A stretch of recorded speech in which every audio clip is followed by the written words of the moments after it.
अस्सलामु अलैकुम वरहमतुल्लाहि वबरकातुहू। मोअज़्ज़िज़ हाज़रीन इकराम, मेरी इज़्ज़तदार माँ और बहनों, बुज़ुर्गान कौम और मिल्लत, मेरे गयूर नौजवान साथियों, मेरी जमात मजलिस इत्तेहादुल मुस्लिमीन के तमाम अराकीन और मेरे रुफ़क़ा, शहनशीन पर तशरीफ़ फरमा हाजी सत्तार पटेल साहब, अयूब चेयरमैन साहब, अज़हर पठान साहब, समीर साजिद साहब, शारिक नक्शबंदी साहब, मुशू पटेल साहब, शफीक पटेल साहब, तैयब पटेल साहब, शकील सिद्दीकी साहब, समद पटेल साहब, जनाब प्रभाकर पारदे साहब, कलीम पटेल साहब, जनाब विकास इटके साहब, माजिद पठान साहब, काका साहब काटके साहब, कुनाल कराज साहब,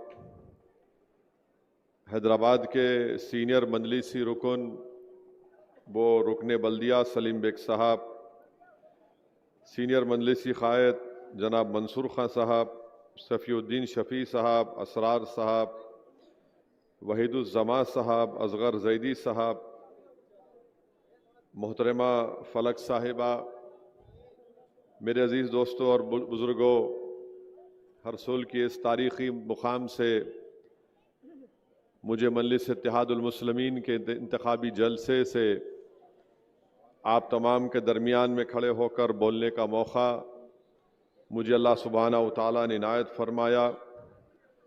मैं सबसे पहले इस सरज़मीन के उन मशहूर व मारूफ लोगों को खिराज अक़ीदत पेश करना चाहता हूँ जो आज इस दुनिया में नहीं है। मेरी अल्लाह से दुआ है कि यासीन पटेल साहब और करीम पटेल साहब को, इन मरूमीन को अल्लाह सुब्हानहू तआला इनकी मग़फ़िरत करे, इनकी ख़बरों को कुशादा फरमाए और अल्लाह सुब्हानहू तआला सुबह क़यामत तक जनाब यासीन पटेल और करीम पटेल मरहूम साहब की तरह यहाँ पर हज़ारों ऐसे लोगों को अल्लाह उनका नेमल बदल बनाकर पैदा करे ताकि वो इखलास के साथ इस सरज़मीन पर बसने वाले अवाम की रहबरी, उनकी सरपरस्ती और उनकी मदद कर सके। मेरे अज़ीज़ दोस्तों और बुज़ुर्गों, आप जानते हैं कि मजलिस इत्तेहादुल मुस्लिमीन ने औरंगाबाद सेंट्रल से दोबारा जनाब नासिर सिद्दीकी साहब को यहाँ से अपना उम्मीदवार बनाकर पेश किया। आप ये भी जानते हैं कि महाराष्ट्र के इस असम्बली इंतखाबात में मजलिस इत्तेहादुल मुस्लिमीन ने 16 उम्मीदवारों को इस विधानसभा के इलेक्शन में उतारा। यकीनन ये हमारे लिए एक आसान फ़ैसला नहीं था, ख़ास तौर से हमारे छोटे भाई समीर साहब के लिए, उनके लिए भी बड़ा ये सख्त तकलीफ़ दे बात थी कि वो भी ख्वाहिशमंद थे, मुझसे मिले, मैंने उनको हैदराबाद आने की दावत दी और मेरी उनसे बातचीत भी हुई, मगर अल्हम्दुलिल्लाह उन्होंने मजलिस इत्तेहादुल मुस्लिमीन के एक पाबंद डिसिप्लिन सिपाही की तरह बड़े कुशादा दिल के साथ जनाब नासिर सिद्दीकी साहब को जो मजलिस ने उम्मीदवार बनाया उसको कबूल किया और मुझे यकीन है कि इंशाअल्लाह ताला आइंदा ज़रूर अल्लाह जनाब समीर साहब को एक मौका देगा ताकि वो आवाम की अच्छी तरीक़े से खिदमत कर सकें। मैं उनका भी शुक्रिया अदा करूँगा कि समीर साहब ने जो मोहब्बत का मुज़ाहरा किया और साथ ही साथ उन्होंने ये भी बता दिया आप लोगों को कि मजलिस के जो मुखालिफिन है वो दरहकीकत मजलिस के मुखालिफिन से ज़्यादा वो औरंगाबाद के दुश्मन हैं। वो ये नहीं देख सकते कि बरसों के बाद यहाँ पर एक सियासी इत्तेहाद के मुज़ाहरे किए जा रहे हैं, इसीलिए उनको ये लगता है कि जब तक मजलिस औरंगाबाद से ताकतवर रहेगी, इन तमाम मुखालिफिन की इनफरादी दुकान नहीं चमकेगी। मगर मैं समीर साहब का शुक्रिया अदा करता हूँ कि अल्लाह सुब्हाना व तआला ने उनको इन तमाम मुखालिफिन, मुनाफिकीन और ये जो इबलीस के एजेंट बनकर हमारे इस तारीख़ी शहर के गली कूचों में फिरते हैं कि किसी न किसी तरह हमारे इस इत्तेहाद के खिले को कमज़ोर कर दिया जाए। मैं ये बात ज़रूरी समझता हूँ कहना कि लातूर से भी मोहम्मद अली हमारे जमात के सदर ख्वाहिशमंद थे। अमरावती से हमारे सदर साहब किसी एक उम्मीदवार को लाए थे, वो काबिल भी थे, मगर मजलिस ने एक फ़ैसला लिया और हमने सिर्फ 16 उम्मीदवार महाराष्ट्र के असम्बली इंतखाबात में खड़ा किए। नांदेड़ में भी लोग बहुत ख्वाहिशमंद थे, जनाब मोइन साहब और फेरोज़ लाला भी, मगर मजलिस इत्तेहादुल मुस्लिमीन ने फ़ैसला लिया कि हम नॉर्थ नांदेड़ से मुकाबला नहीं करेंगे। फिर साउथ से हम जनाब मोइन साहब के हक़ में फ़ैसला हुआ, तो ज़ाहिर है वहाँ पर साबिर चाउश को भी थोड़ा तकलीफ़, इंसान है, ख्वाहिशमंद है। तो ये चीज़ें हैं इंशाअल्लाह ताला, क्योंकि जब जमात का फ़ैसला होता है तो जो जमात के ज़िम्मेदार होते हैं वो पाबंद, डिसिप्लिन के पाबंद होते हैं, और उन तमाम ने इस मजलिस के फ़ैसले को कबूल किया। मैं इनका दिल की गहराइयों से तमाम मजलिस के उन तमाम अराकीन का जिन्होंने मजलिस के इस फ़ैसले को कबूल किया, यकीनन इंसान है, हर एक की ख्वाहिश होती है, मगर मजलिस ने एक सियासी हकीकत को सामने रख कर फ़ैसला लिया, और मुझे यकीन है कि इंशाअल्लाह ताला इससे जमात और मजबूत होगी। और जिन हजरात को मौका नहीं मिला, मुझे यकीन है कि आने वाले मुस्तक़बिल में इनको अल्लाह सुब्हाना व तआला ज़रूर इससे ज़्यादा मजलिस के प्लेटफॉर्म के ज़रिए अल्लाह उनको मौका देगा और वो अच्छी तरह से अवाम की खिदमत भी करेंगे। और एक बात मैं बताना चाह रहा हूँ कि परभनी में मजलिस ने किसी उम्मीदवार को खड़ा नहीं किया। ये जो साहब खड़े हैं, मैंने उनको फ़ोन कर कर कहा कि आपको बी फॉर्म नहीं दिया गया था, मगर इसके बावजूद भी आपने कैसे वो बी फॉर्म हासिल किया। तो खैर अब पुलिस कंप्लेन हो चुकी है, अब जब FSL की रिपोर्ट आएगी तो शायद उनको जेल को भी जाना पड़े। मैंने खुद उनसे कहा था कि तुम मत लड़ो, तुम्हारे पास जो तुम फॉर्म दाखिल करे वो गलत है। तो खैर अब मैं ये बात अवामी तौर पर वाज़े करना ज़रूरी समझता हूँ। और एक बात बताना चाहूँगा कि बहुत से लोग समझते कि इम्तियाज़ जलील साहब फैसला करते, नहीं करते। इम्तियाज़ जलील साहब फैसला, इम्तियाज़ जलील साहब से मशवरा करते, हर आदमी से मशवरा करते। फैसला असदुद्दीन ओवैसी मशवरे के बाद लेता है। तो बहुत से लोगों को ये हमारे मुखालिफिन को ये है, नहीं इम्तियाज़ कर रहा। मेरे को इम्तियाज़ से कुछ भी नहीं है, मेरे को इम्तियाज़ से मुखालिफत है। सदर साहब मेरे लिए अच्छे हैं। मेरे भाई, तुम बाप को गाली नहीं देंगे, बेटे को देंगे तो बाप मुस्कुराएगा।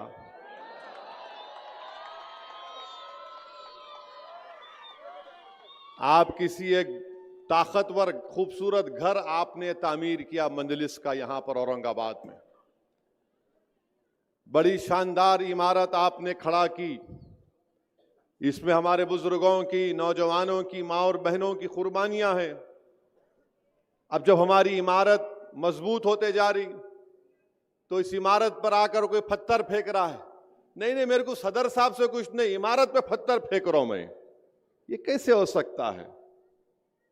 तो मेरी आप तमाम से गुजारिश है, ये एक ताकतवर इमारत की बुनियाद आपने रखी, और सरजमीन तेलंगाना के बाद अगर कोई ताकतवर जगह मजलिस की है तो ये औरंगाबाद की सरजमीन है, अल्हम्दुलिल्लाह। तो मेरे अजीज दोस्तों और बुजुर्गों, अब इंतखाबात की बात होगी। 9:12 हुए हैं, 9:15 नहीं हुए। ये बात करे कि मीडिया वालों को 15 मिनट से बड़ी मोहब्बत हो गई। क्या है नहीं मालूम, 15 मिनट से इनको इतनी मोहब्बत। तो खैर, अभी 9:12 हुए। मेरे अजीज दोस्तों और बुजुर्गों, 20 नवंबर के दिन इंतखाबात की रायदही का दिन है और सेंट्रल में नासिर सिद्दीकी साहब का नाम मशीन में 12वें नंबर पर है और ईस्ट में इम्तियाज जलील साहब का मशीन में नंबर 6 नंबर पर है। तो मैं हमारे बुजुर्गों से, हमारी इज़्ज़तदार माँ और बहनों से, नौजवानों से, तमाम औरंगाबाद के वोटर से अपील कर रहा हूं कि इन दोनों असम्बली हल्के जात से आप मजलिस के उम्मीदवारों को कामयाब करके आप यहां से उनको अपना एमएलए बनाइए ताकि वो महाराष्ट्र की विधानसभा में जाकर आपकी आवाज बन सके। देखिए, ताकतवर और कमजोर में फर्क होता है। ताकतवर ये बोलता है कि मैं इलेक्शन जीतूंगा, नासिर सिद्दीकी बोल रहे हैं मैं इलेक्शन जीतूंगा, ये ताकतवर बोल रहा है।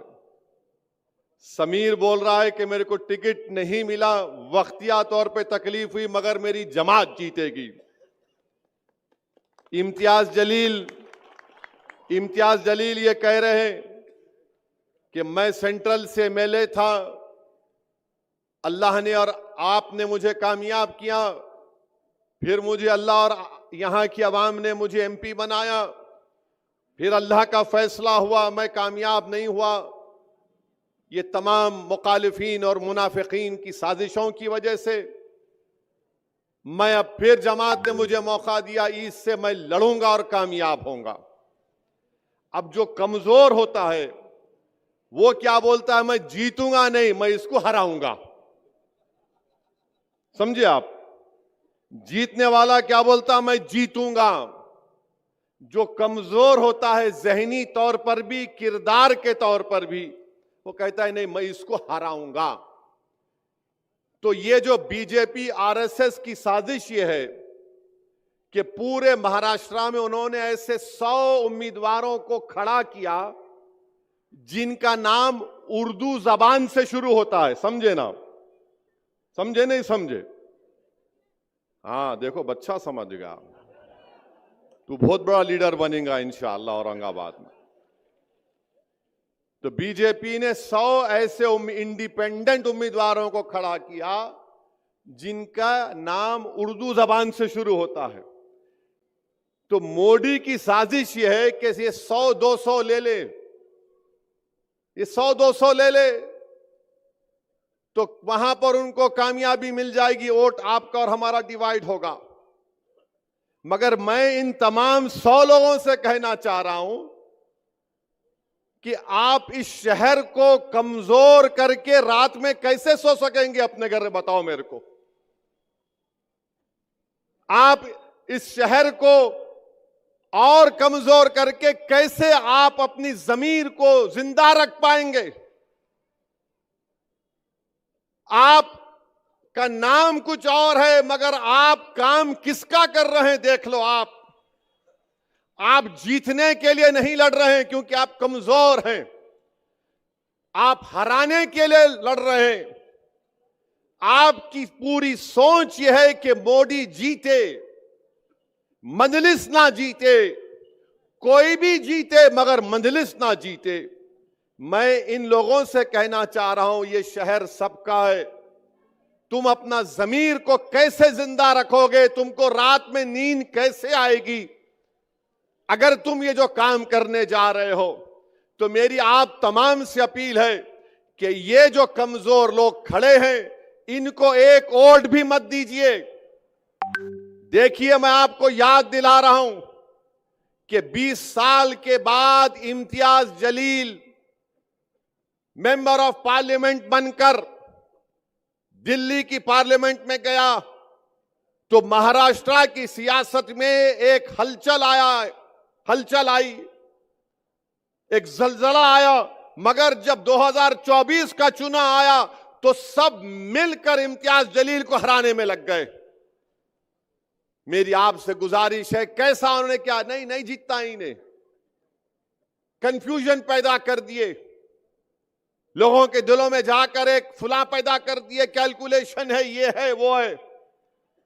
अभी भी ये लोग क्या करेंगे, जैसा 20 तारीख को पोलिंग है, ये 15 तारीख से ये इबलीस की औलाद आकर बोलेगी, ये इबलीस की औलाद आके बोलेगी, अरे कैसा जीतते जी, कैसा जीतते। फिर और एक उन्हें बीमारी लेके आते, इन्हों गवर्नमेंट बनाते क्या, इन्हों सरकार तो नहीं बनाते, उन्हों बनाते, उनको तो भी वोट दिए तो फायदा होता। मैं इन तमाम लोगों से कहना चाह रहा हूं, तुम्हारी हर बात का वैक्सीनेशन मेरे पास है। तुम जो वायरस पैदा करना चाहते हो ना 15 तारीख से, उसका इंजेक्शन मैं अभी से देके जा रहा हूं यहां पे। और वो इंजेक्शन ये है कि इत्तेहाद और इत्तेफाक, जब आप में इत्तेहाद और इत्तेफाक मजबूत होगा तो ये जो लोग 15 तारीख से शुरू कर देंगे वायरस फैलाना, इन्हों जीतते क्या, इन्हों सरकार बनाते क्या। अरे जालिमों, तुम जिसके नाम पर जो जो सौदे करे हो मैं जानता हूं, तुम्हारी एक एक चीज को अगर बयान कर दूंगा ना तो तुम्हारा इस शहर में रहना मुश्किल हो जाएगा। मगर मैं अदब के दायरे में रहकर कह रहा हूं कि तुम 15 तारीख से जो काम करना चाहते, मैं तुमको पूछ रहा हूं, ये 5 साल में पहले मुख्यमंत्री कौन बने? उद्धव ठाकरे बने, शरद पवार उनके साथ, कांग्रेस उनके पास, गवर्नमेंट गिरी, शिंदे बने, फडणवीस बने, अजीत पवार बने। अब बताओ तुम क्या कर रहे थे? अब 15 तारीख से शुरू करेंगे ये वायरस फैलाना, कोविड के जैसा, कोविड के जैसा फैलाएंगे। इन्हें सरकार बनाते क्या? इनका जवाब यही है, जवाब के पास आपका इत्तेहाद और इत्तेफाक मजबूत रहेगा। यही इस वायरस का जवाब है।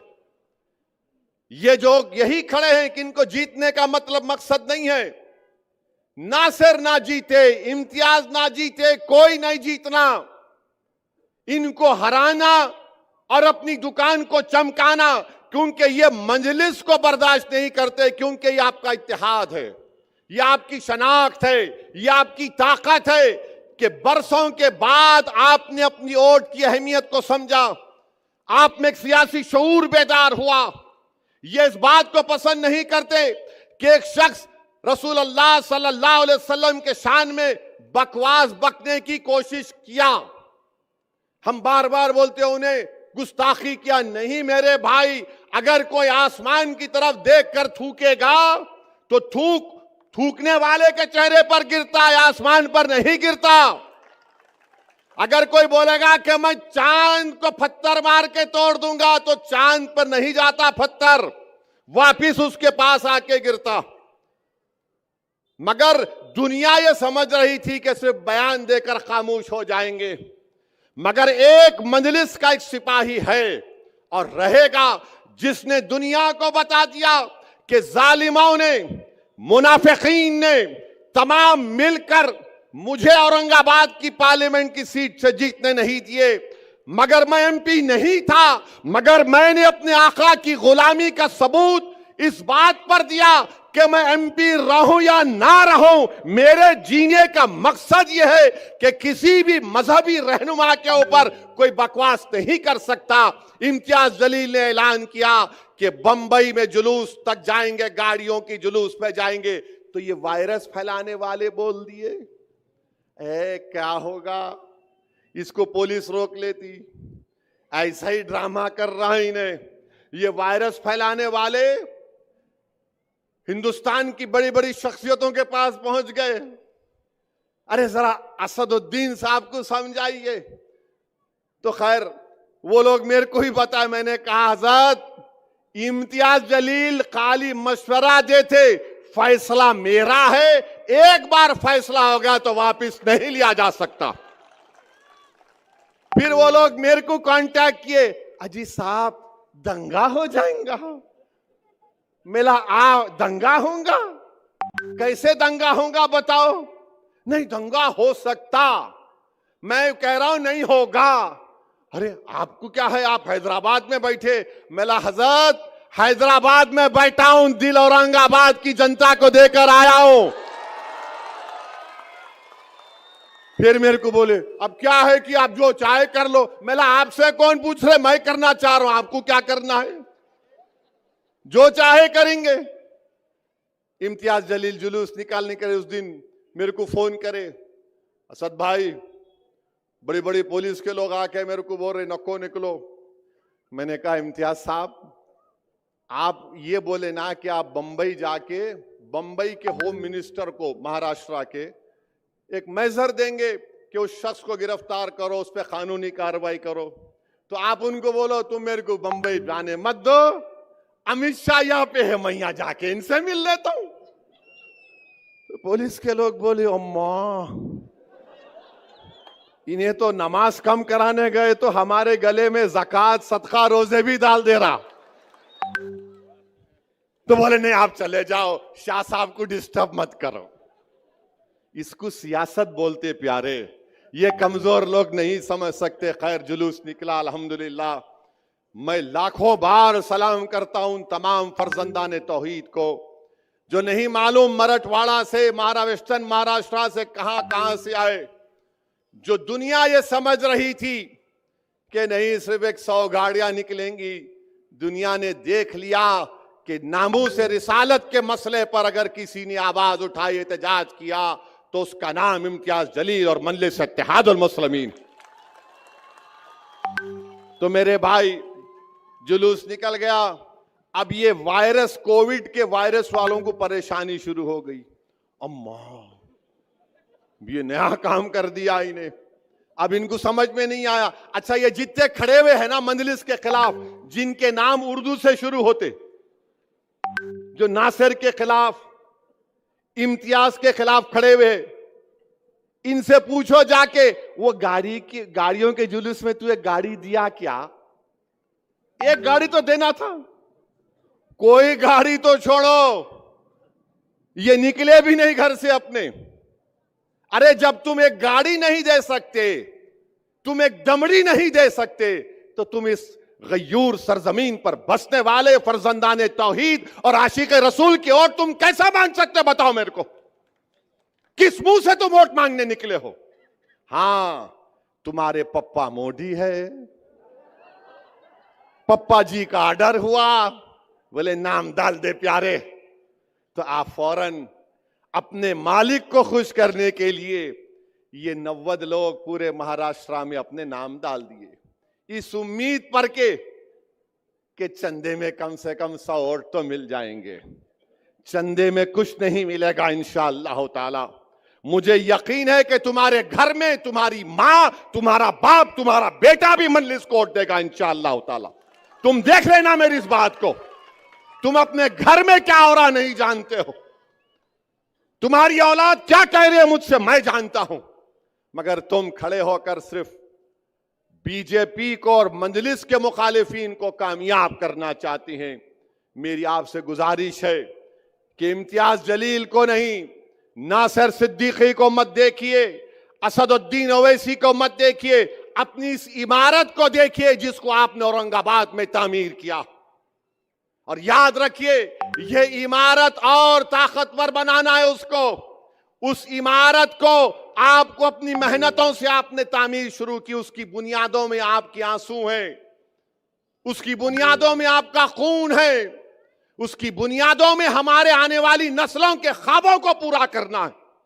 और याद रखो इस देश की हकीकत यह है हमारे वतन अजीज की, कि जिसकी आवाज सियासी आवाज होगी उसी को सुना जाएगा, चाहे वो दलित हो, चाहे वो मुसलमान हो, मुस्लिम अकलियत हो, चाहे वो मराठा हो। अगर आपका नेता होगा तो आपकी आवाज सुनी जाएगी। मैं सलाम करता हूं मराठों को जिन्होंने जरंगे पाटिल को अपना नेता माना। एक दुबला पतला शख्स रातों की नींद हराम करके रख दिया मोदी की, रातों की नींद हराम करके रख दिया। अब मोदी अपने भाषण में क्या बोल रहे कि बैकवर्ड क्लासों को डिवाइड किया जा रहा है, तो मोदी भी अब एक पोजीशन ले लिए जरांगे पाटिल के खिलाफ। नरेंद्र मोदी इंशाअल्लाह ताला आप जरांगे पाटिल को नहीं हराएंगे, जरांगे पाटिल तुम्हारों को हराएगा इंशाअल्लाह ताला। मेरे अजीज दोस्तों और बुजुर्गों, अब यहां बीजेपी का रिकॉर्ड महाराष्ट्र में आप देख लिए। औरंगाबाद में पर कैपिटा महाराष्ट्र में इनकम कितना है? जो औरंगाबाद जिले का जो पर कैपिटा इनकम है वो रियासत के पर कैपिटा इनकम से कम है। आप देख लीजिए कि महाराष्ट्र में बेरोजगारी का तनासुब यानी परसेंटेज 3.3% है। महाराष्ट्र के शहरों में बेरोजगारी 5% है। देही इलाकों में, गांव में 4% बेरोजगारी है। बल्कि ILO का एक सर्वे कहता है कि महाराष्ट्र में 15% बेरोजगारी है। और फिर आप देखते हैं कि इस शहर से कितनी नाइंसाफी उद्धव ठाकरे ने भी और शिंदे और मोदी ने की। उन्होंने ऐलान किया था कि 2023 में एक टेक्सटाइल पार्क बनाया जाएगा यहां पर, मगर टेक्सटाइल पार्क को लेकर चले गए अमरावती। महाराष्ट्र एक जमाने में इंडस्ट्रियल स्टेट था। यहां के तमाम इंडस्ट्रीज गुजरात को चले जा रहे हैं। क्या शिंदे, क्या फडणवीस, क्या उद्धव ठाकरे आपको दिख नहीं रहा है कि एक टाटा एयरबस, वेदांता फॉक्सकॉन, ये दोनों को मिलाए तो 1,80,000 करोड़ के बराबर प्रोजेक्ट थे। गुजरात को चले गए क्योंकि मोदी जी बोले मैं भाषण दूंगा महाराष्ट्र में आकर, हिंदू मुसलमान का झगड़ा खड़ा करूंगा, वोट हासिल कर लूंगा, मगर मैं पैसा गुजरात को लेकर जाऊंगा। फिर आप महाराष्ट्र की इकोनॉमी देख लीजिए। 2014-19 में 6% ग्रोथ थी। 2019 और 24 में सिर्फ 4.5%। इस साल इकोनॉमी सिर्फ 5.6, मगर आप इन्फ्लेशन को अगर आप ले लिए तो 0.4% बढ़ा। आज भारत के प्रधानमंत्री जनाब नरेंद्र मोदी बड़ा भाषण दिए, उस पर भी आता हूं जरा उस पर।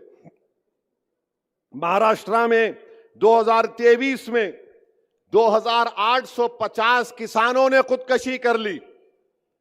मैं नरेंद्र मोदी से, अमित शाह से, शिंदे से, फडणवीस से कह रहा हूं, तुम एक खुदकुशी करने वाले किसान के घर को क्यों नहीं गए? तुम बड़े बड़े भाषण देते हो, लंबी लंबी झूठ बोलते हो। महाराष्ट्र में 2023 में 2850 किसानों ने खुदकुशी कर ली। खुद इस डिवीजन में इस साल 2024 के 6 महीने में 430 किसानों ने खुदकुशी कर ली। अरे ये जो उम्मीदवार नासिर के खिलाफ खड़ा है, ये जो उम्मीदवार इम्तियाज जलील के खिलाफ खड़ा है, ये जो उम्मीदवार वेस्ट औरंगाबाद से खड़ा है, अरे 6 महीने में इस डिवीजन में 430 किसानों ने खुदकुशी कर ली। अगर वो किसान जो खुदकुशी किया तुम्हारा भाई, तुम्हारा रिश्तेदार होता तो तुम्हारे दिल पर क्या गुजरती? तुमको क्या मोहब्बत किसानों से? फिर आप देख लो महाराष्ट्र में, एक जमाने में महाराष्ट्र में एग्रीकल्चर प्रोडक्टिविटी बड़ी हाई होती थी, ज्यादा होती थी। अब महाराष्ट्र में चावल, वीट, धान, ये सब खाली 1/3 हो गई। आंध्रा, हरियाणा, तेलंगाना इससे ज्यादा पैदा करता है। अब बोलो मोदी, बोलो शिंदे, बोलो फडणवीस इस बारे में नहीं बोलेंगे। फिर महाराष्ट्र में जो जमीन है, जो जिरात की फार्म साइज है बहुत छोटा है। 73% लैंड होल्डिंग जो 1 हेक्टर पर है, 1 हेक्टर पर है। फिर आप देखिए मोदी आकर बड़ा बड़ा भाषण देकर गए, महाराष्ट्र में 2023 में सबसे ज्यादा हेट स्पीचेस महाराष्ट्र में हुए। फिर महाराष्ट्र में सबसे ज्यादा लोग दंगों में पकड़े गए 2022 में। महाराष्ट्र का बजट आप देख लो, एग्रीकल्चर में 15% कम कर दिया गया, सेहत और फैमिली वेलफेयर में 9% कम कर दिया गया, शहरी विकास अर्बन डेवलपमेंट में 27% कम कर दिया गया। और उसका नतीजा क्या निकला कि यहां पर पीने का पानी नहीं है। औरंगाबाद, मोदी जी आएंगे औरंगाबाद को तो नरेंद्र मोदी अपने हेलीकॉप्टर को जहां ये कचरा डाल रहे ना वहां उतारना। तुम वहां अपने हेलीकॉप्टर को उतार के बगैर नाक को हाथ लगाए मोदी जी आप आना यहां पे। यहां बैठे तो बो आ रही है और बोल रहे हम सब चीज कर दिए, हम आसमान से तारे तोड़ के लाए, कुछ नहीं हुआ। फिर आप देखिए SC ST OBC माइनॉरिटी के बजट को कम कर दिया गया। और आपको मालूम हर साल महाराष्ट्र में करीब 60,000 करोड़ रुपए खाली इंटरेस्ट पर जो पैसा दिया जाता है वो महाराष्ट्र की सरकार देती है। जो कर्जा लिया गया करीब 60,000 करोड़ सालाना दिए जाते हैं।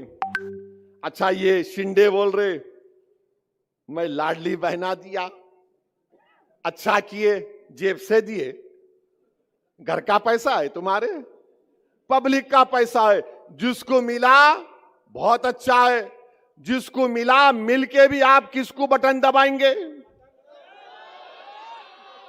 हमारी मां और बहनें भी ऊपर बैठी हुई हैं। अगर आपको मिले 1500 रुपये तो बोलना thank you but we'll vote for MIM only. इन्होंने अपने जेब से दे रहे क्या?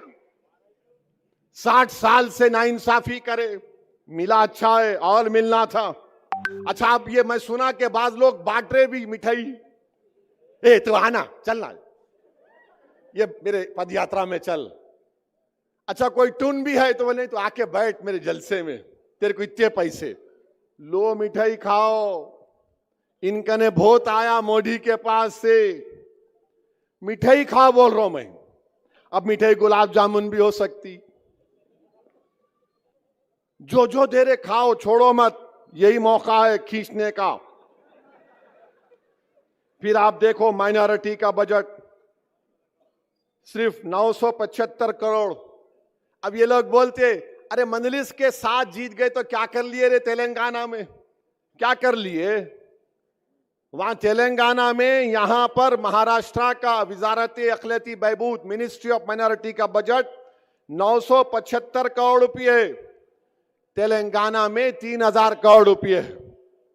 ये ताकत होती है, सियासी ताकत, ये कमजोर नहीं समझ पाएंगे। तो मेरे अजीज दोस्तों और बुजुर्गों, फिर जो हॉस्टल बनाना था हमारी बच्चियों के लिए शहरों में, उसमें भी शिंदे पैसे कम कर दिए। तो ये महाराष्ट्र में हो रहा है।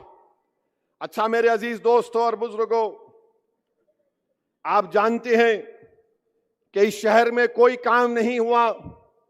22 साल MP थे खैरे साहब, कुछ नहीं करते थे। और फिर इम्तियाज जलील को हराने में सबसे बड़ा रोल ये जो अपने आप को सेक्युलर बोलते हैं उन लोगों का रहा। वोट कितना लिए वो लोग? ये वायरस फैलाने वाले आए थे उस वक्त भी, अरे इन्हें एक जीता तो क्या होता। मेरे भाई, मैं आपको बताना चाह रहा हूं कि अगर आज इम्तियाज जलील मेरे साथ भारत की पार्लियामेंट में होता तो वक्फ बिल को पास करने में मोदी को बड़ी मुश्किल पेश आती। अगर अख्तरुल ईमान कामयाब हो जाते किशनगंज से तो वक्फ बिल लाया नहीं जाता था पार्लियामेंट में। मैं आपसे हाथ जोड़ के अपील कर रहा हूं कि मुझे आपने अकेला कर दिया भारत की लोकसभा में, मगर खुदा के लिए महाराष्ट्र की विधानसभा में आपको नासिर सिद्दीकी और इम्तियाज जलील को यहां से कामयाब करके भिजाना है।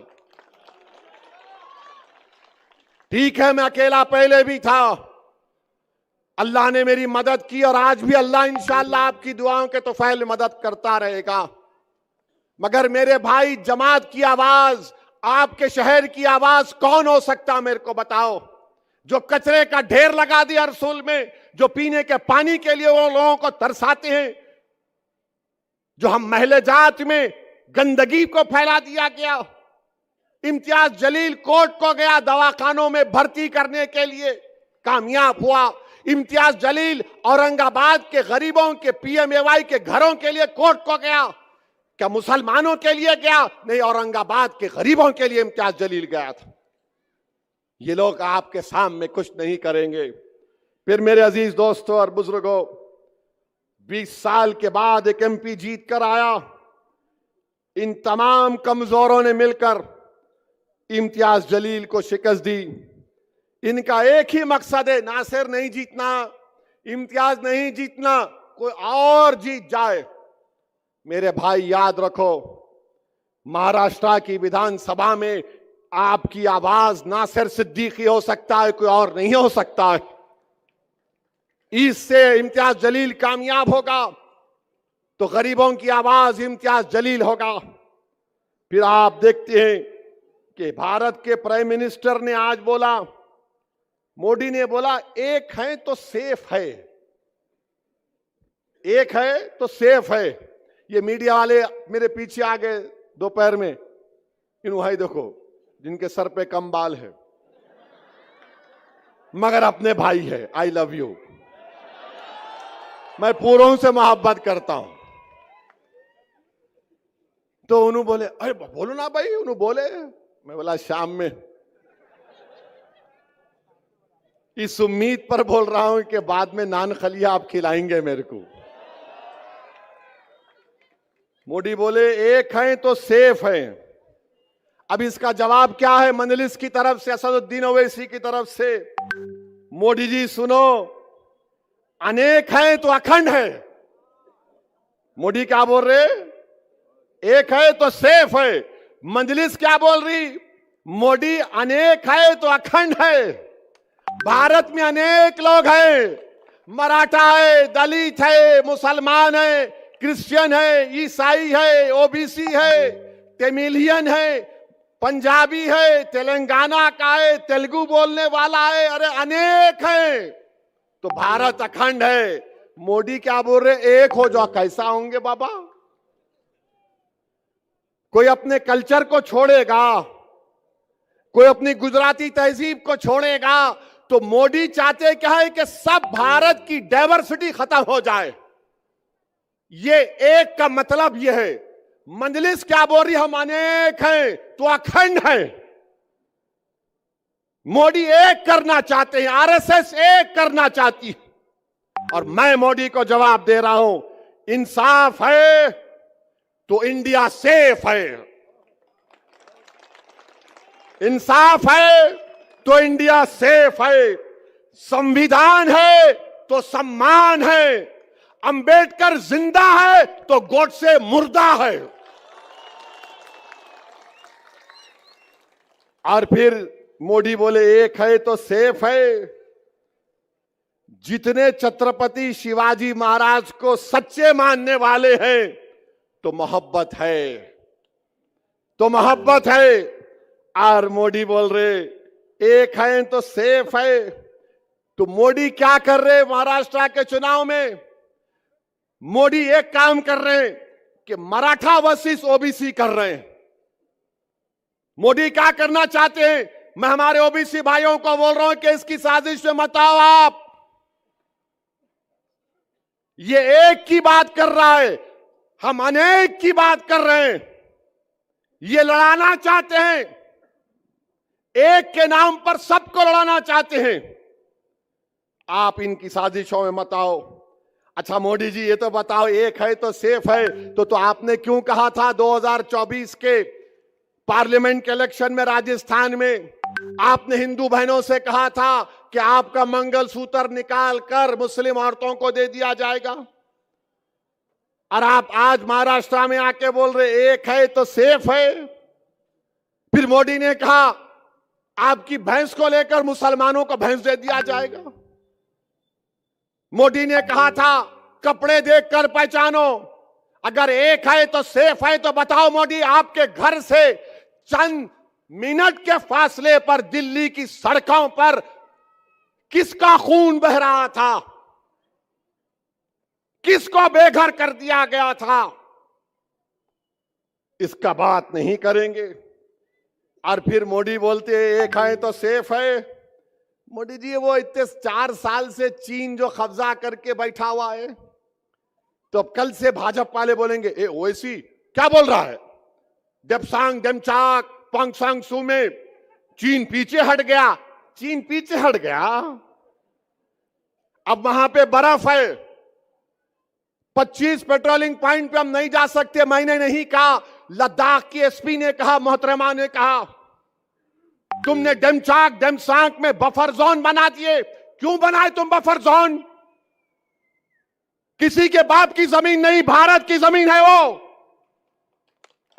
तुमने डेमचाक लद्दाख का नाम लेकर तुमने चाइना को अरुणाचल प्रदेश में यांगजी में वहां पर पेट्रोलिंग राइट्स दे दिए। कहां अरुणाचल, कहां लद्दाख।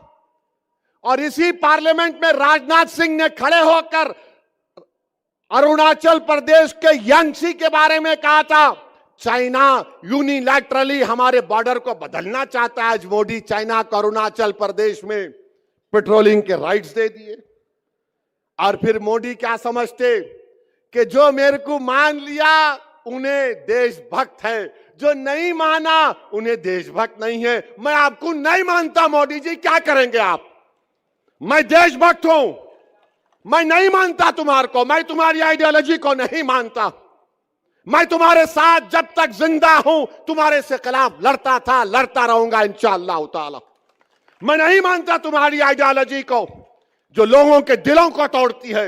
मैं नहीं मानता तुम्हारी आइडियोलॉजी को जो लोगों की नफरत की दीवारों को उठाती है। मैं नहीं मानता तुम्हारी सोच और फिक्र को जो भारत को कमजोर करना चाहती। मगर मोदी क्या बोलते, मेरी तारीफ करो, तुम देशभक्त हो। और by the way China Modi का दोस्त हो चुका है आजकल। मेरे अजीज दोस्तों और बुजुर्गों, मैं आपको बताना चाह रहा हूं कि आज नासर के खिलाफ भी कैंडिडेट है। कौन है उन्होंने? क्या शिवसेना वाले उद्धव ठाकरे, सॉरी 2 शिवसेना हो गए, दोनों मिलके घी चाट रहे। एक घी खा लिए, एक चाट रहे। किसने CAA बिल की तायीद की थी पार्लियामेंट में? किसने NRC की तायीद की थी? किसने ट्रिपल तलाक की तायीद की थी? किसने UAPA के कानून की तायीद की थी? किसने, जब वक्फ बिल पेश हुआ तो उद्धव ठाकरे के MP नहीं थे लोकसभा में, मैं देखा हूं। कोई उद्धव ठाकरे के MP नहीं थे लोकसभा में, पूरे बाहर चले गए। जब वक्फ का बिल पेश हुआ तो कौन लड़ रहा था? उस वक्फ के कानून के इंट्रोडक्शन पर असदुद्दीन ओवैसी अकेले लड़ रहा था। और मैं आपको आज दिल की बात बता रहा हूं, मुझे माफ कर देना औरंगाबाद के गयूर लोगों, मैं जब अकेला खड़े होकर उसके इंट्रोडक्शन के खिलाफ लड़ रहा था तो 2-2 बार मेरी जबान से निकल गया इम्तियाज मियां उठो, इम्तियाज मियां उठो, मगर इम्तियाज मियां यहां बैठे थे। मेरे भाई, ये वक्फ का कानून मस्जिदों को छीन लेगा अगर यह कानून बनता है। यह कानून बनता है तो दरगाहों को छीन लेगा, ईदगाह की जमीन को छीन लेगा, कब्रिस्तानों को छीन लेगा। इतना गंदा बिल बनाया गया। बताओ, अगर तुम्हारी आवाज होती भारत की पार्लियामेंट में, इम्तियाज अख्तर उल ईमान अगर कामयाब हो जाते, किसका फायदा होता? आपका होता, संविधान का होता, जमहूरियत का होता। मगर ये कोविड का वायरस फैलाने वाले हमारी सफों में निफाक पैदा कर दिए। इस तरह का वक्फ का बिल पेश किया गया भारत की पार्लियामेंट में। मेरे अजीज दोस्तों और बुजुर्गों, इस कानून के खिलाफ हमको और आपको खड़े होना है। और मुझे यकीन है कि अगर ये बिल हुकूमत नरेंद्र मोदी लेकर आएगी, तो एक बात तो यकीन के साथ कहूंगा मैं, जो एहतजाज CAA में हुआ उससे डबल एहतजाज पूरे भारत में होगा। सुन लो नरेंद्र मोदी, इंशाअल्लाह ताला। ये बिल को हम नहीं मानते। ये बिल हमारी मस्जिदों को छीनना चाहेगा। अगर ये महाराष्ट्र में कौन विधानसभा में खड़े होकर ये 100 लोग बोलेंगे? अगर ये कानून की तस्दीक कराने के लिए इस कानून के खिलाफ अगर कोई आवाज उठाएगा तो ये लोग उठाएंगे। ये उद्धव ठाकरे, शिंदे, बीजेपी, इनके पैसों पर बिकने वाले लोग जो जमीर बेच रहे हैं, अरे तुम औरंगाबाद को कमजोर कर रहे हो। कौन उसके खिलाफ महाराष्ट्र की विधानसभा में आवाज उठाएगा? नासिर सिद्दीकी खड़ा हो जाएगा, इम्तियाज जलील खड़ा हो जाएगा, फारूक शाह खड़ा हो जाएगा, मुफ्ती इस्माइल खड़े हो जाएंगे, वारिस पठान खड़ा हो जाएगा, फैयाज खड़ा हो जाएगा। मेरे भाई, आवाज की जरूरत है, लड़ने वालों की जरूरत है। आपको फर्क महसूस करना है, एक लड़ने वाले की तरफ से और एक गाने वाले की तरफ से। ये सब गाने वाले हैं, इनको हुक्म होगा ऐसे राग में गा, बोलो ओवैसी के खिलाफ, तबलचियां शुरू हो गए, हारमोनियम लेके ओवैसी ये ओवैसी वो। मेरे भाई, लड़ने वालों की जरूरत है और यही वजह है कि RSS नहीं चाहती कि यहां से नासिर सिद्दीकी और इम्तियाज जलील कामयाब हो जाए। याद रखो, टीपू सुल्तान से गद्दारी करने वाले कौन थे? गद्दारी करने वाले बोलो, कौन थे गद्दारी करने वाले टीपू सुल्तान से? तुम्हारी जबानों को जुम्बिश दो और बोलो, कौन थे? सिराजुद्दौला को धोखा देने वाले कौन थे? करबला के मैदान में इमाम हुसैन के खिलाफ नमाज भी पढ़ते थे और पानी भी बंद करते थे, कौन थे वो लोग? मेरे भाई, तारीख तुमको पुकार पुकार कर कह रही है कि एक पार्लियामेंट के इलेक्शन में इन जालिमों ने हमको डसा, अब असेंबली के इंतखाबात में इनको डसने मत दो। अपने इत्तेहाद को मजबूत बनाओ। मजलिस कभी किसी मजहब के खिलाफ ना थी ना कभी रहेगी इंशाअल्लाह ताला। जब तक अल्लाह सुब्हानहू व तआला असदुद्दीन ओवैसी को मजलिस का एक सिपाही और जिम्मेदारी के तौर पर रखेगा, मैं किसी भी समुदाय का खिलाफ नहीं हूं। मैं तो दुनिया के कोने कोने में जाकर कहता हूं कि मेरा देश ऐसा है जहां पर हर 100 किलोमीटर पर अलग तहजीब है। मेरा देश वो है जहां पर हजारों तहजीबें, कई मजाहिब के मानने वाले रहते हैं। मेरा एक ही झगड़ा है, जब सबका नेता हो सकता है तो मेरा नेता क्यों नहीं हो सकता? जब सबका आवाज हो सकती है तो मेरी आवाज क्यों नहीं हो सकती? जब सब समुदाय अपने अपने लोगों को अलग करते हैं तो मैं अपनी पार्टी के नुमाइंदों को क्यों अलग नहीं कर सकता?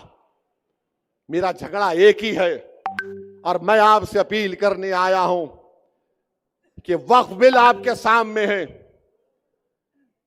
आपने देख लिया कि एक शिंदे की पार्टी में एक शख्स है जिसने कहा कि मस्जिद में घुस के हम मारेंगे। मेरे भाई बताओ, आप कोई लड़ने वाला ही नहीं है। अब अगर इम्तियाज, नासिर सिद्दीकी, मुफ्ती इस्माइल साहब और फारूक शाह के साथ वारिस पठान और फैयाज ये लोग चले जाएंगे, हमारी दलित कैंडिडेट भी नागपुर में है, ये हमारे मजलिस के लोग जीत के जाएंगे, तो इसको बोलने से पहले सोचना पड़ेगा कि मस्जिद में घुस के मारेंगे। मोदी जी बोलो, इसके ऊपर तुम क्या बोलते? एक है तो सेफ है। अरे ये तुम्हारी पार्टी में है तो सेफ है। तुम्हारी पार्टी का सत्ता महाराष्ट्र में नहीं होगी तो तुम्हारे तमाम के तमाम लोग जो नफरत फैला रहे ये अनसेफ हो जाएंगे। कानून के एतबार से लीगली कानून इनको ऊपर काम करेगा। मगर शिंदे ने उस शख्स के साथ खड़े होकर कह दिया